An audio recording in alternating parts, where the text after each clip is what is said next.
എനിക്ക് ഞാൻ ഇവിടുന്ന് റഷ്യയിൽ പഠിക്കുമ്പോൾ ഒരു ദിവസം ഇതുപോലെ വോമിറ്റിംഗ് ഉണ്ടായിട്ട് ഹോസ്പിറ്റലിൽ അഡ്മിറ്റ് ആകുന്നത്. അന്ന് അബ്ഡോമിനൽ ഫ്ലൂയിഡ് നിറഞ്ഞെന്ന് പറഞ്ഞ് അവർ കീഹോൾ സർജറി ചെയ്തു, ഫ്ലൂയിഡ് റിമൂവ് ചെയ്തു.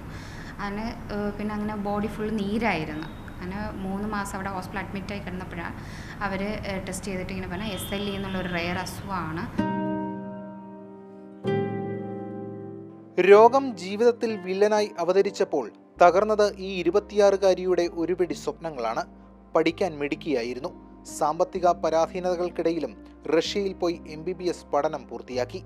നാട്ടിലെത്തി ഡോക്ടറായി ജോലിയിൽ പ്രവേശിക്കാനിരിക്കെയാണ് രോഗം മൂർച്ഛിച്ചത്. SLE എന്ന രോഗം വൃക്കയെ സാരമായി ബാധിച്ചു.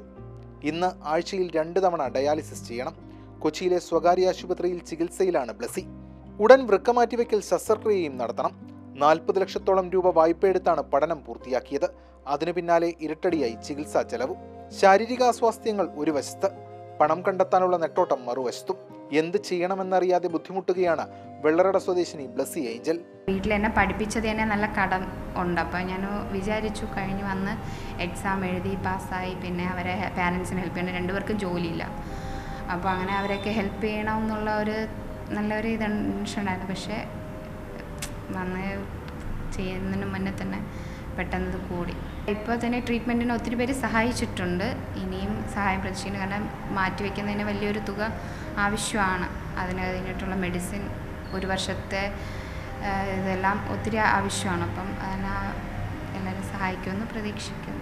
മകൾക്ക് വൃക്ക ദാനം ചെയ്യാമെന്ന് തമിഴ്നാട്ടിലെ മാങ്കോട് പഞ്ചായത്ത് പ്രസിഡന്റ് രാജൻ അറിയിച്ചതായി ബ്ലസിയുടെ കുടുംബം പറയുന്നു. എന്നാൽ വൃക്ക അനുയോജ്യമാണോ എന്ന് സ്ഥിരീകരിച്ചിട്ടില്ല. മകളുടെ ചികിത്സയ്ക്കുള്ള പണത്തിനായി സുമനസ്സുകളുടെ സഹായം തേടുകയാണ് കുടുംബം. ചികിത്സാർത്ഥം സ്റ്റേറ്റ് ബാങ്ക് ഓഫ് ഇന്ത്യയുടെ കാട്ടാക്കട ബ്രാഞ്ചിൽ അക്കൗണ്ട് തുടങ്ങിയിട്ടുണ്ട്. നാട്ടുകാരൊക്കെ സഹായിച്ചു, കുറച്ച് റിലേറ്റീവ്സും ഒക്കെ സഹായിച്ചിട്ടാണ് ഞങ്ങളിവിടെ ഹോസ്പിറ്റലിൽ ഇപ്പോൾ അതിനുവേണ്ടി ചിലവായത്. ഇനിയും ഒത്തിരി കടബാധ്യത വരും.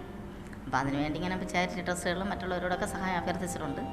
എത്രയും വേഗം അസുഖം മാറി ആഗ്രഹിച്ച പോലെ ഡോക്ടറായി സേവനമനുഷ്ഠിക്കണം. അതുവഴി കുടുംബത്തെ കൈപിടിച്ചുയർത്തണം. ബ്ലസി ഏഞ്ചലിന്റെ മനസ്സിലിപ്പോൾ ഇതുമാത്രമാണ് പ്രാർത്ഥന. മാതൃഭൂമി ന്യൂസ്, കൊച്ചി.